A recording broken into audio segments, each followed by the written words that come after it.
નમસ્કાર મિત્રો, હું છું એડવોકેટ હિમાંશુ મકવાણા. મિત્રો, તમે અમારી આ ચેનલની અંદર નવા હોય તો ચેનલ સબસ્ક્રાઈબ કરશો, જેથી કરીને કાયદાને લગતા આવનાર વિડીયો આપ સુધી પહોંચી શકે.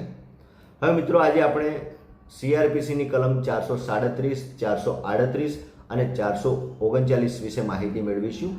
આ ત્રણ કલમો શું છે અને આ ત્રણ કલમો તમને કેવી રીતે મદદરૂપ થઈ શકે છે, તો જાણીએ તેના વિશે.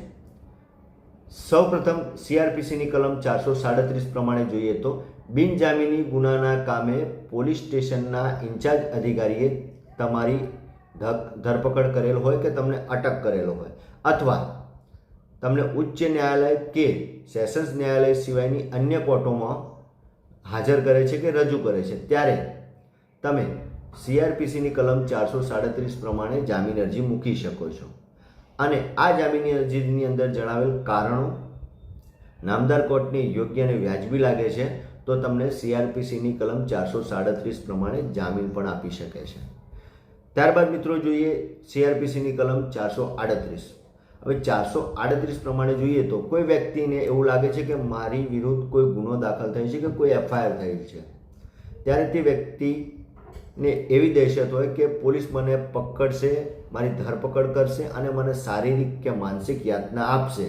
આવી દહેશત તે વ્યક્તિના મગજમાં હોય ત્યારે તમે CRPCની કલમ 438 પ્રમાણે સેશન્સ ન્યાયાલય અથવા ઉચ્ચ ન્યાયાલયની અંદર આગોતરા જામીન અરજી મૂકી શકો છો. અને આ આગોતરા જામીન અરજીની અંદર જણાવેલ કારણો નામદાર સેશન્સ ન્યાયાલય કે નામદાર ઉચ્ચ ન્યાયાલયને યોગ્ય અને વ્યાજબી લાગશે તો તમને આગોતરા જામીન પણ આપી શકે છે. ત્યારબાદ મિત્રો જોઈએ CRPCની કલમ 439. મિત્રો, CRPCની કલમ 439 પ્રમાણે જોઈએ તો કોઈ વ્યક્તિ વિરુદ્ધ કોઈ ગુનો દાખલ થયો છે કે FIR થયેલ છે અને પોલીસ તેની ધરપકડ કરે છે અને ગુનાના કામે તેની અટકાયત કરી તેને નામદાર સેશન્સ ન્યાયાલય કે ઉચ્ચ ન્યાયાલય સિવાયની અન્ય કોર્ટોમાં રજૂ કરે છે કે હાજર કરે છે. ત્યારબાદ તે વ્યક્તિને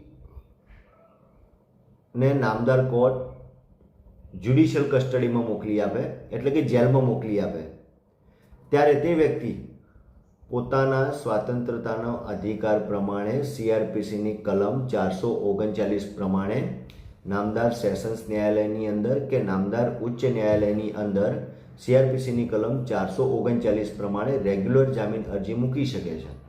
અને આ રેગ્યુલર જામીન અરજીની અંદર જણાવેલ કારણો વ્યાજબી અને યોગ્ય નામદાર કોર્ટને લાગે તો નામદાર કોર્ટને તેને રેગ્યુલર જામીન પણ આપી શકે છે. મિત્રો, વિડીયો ગમે હોય તો લાઈક કરજો, શેર કરજો, કોમેન્ટ કરજો.